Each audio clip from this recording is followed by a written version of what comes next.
Jonah Years. Sometimes you might hear me refer to my Jonah Years.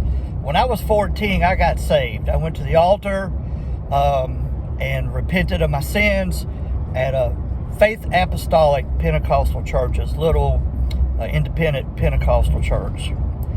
And I would say probably within 2 or 3 months, I got into almost every sin.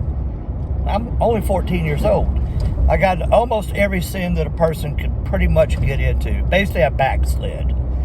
And until I was 29 years old, that would be 15 years,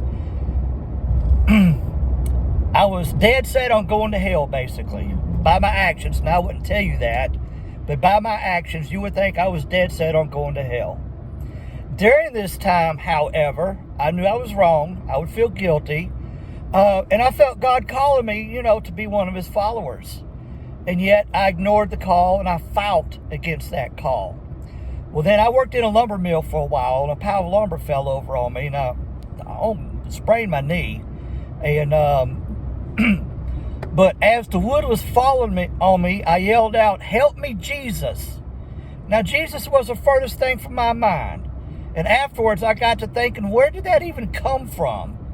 And then a friend of mine, who I hadn't seen in a few years, that we used to do some heavy partying together, invited me to go to church with him. Well, I didn't even know he went to church.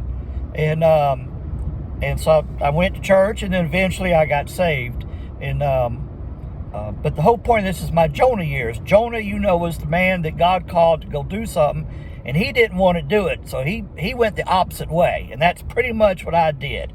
God called me to be his follower, and I went the opposite way and got into all kind of stuff that make for interesting life stories, but I shouldn't have done. And anyway, those are my Jonah years.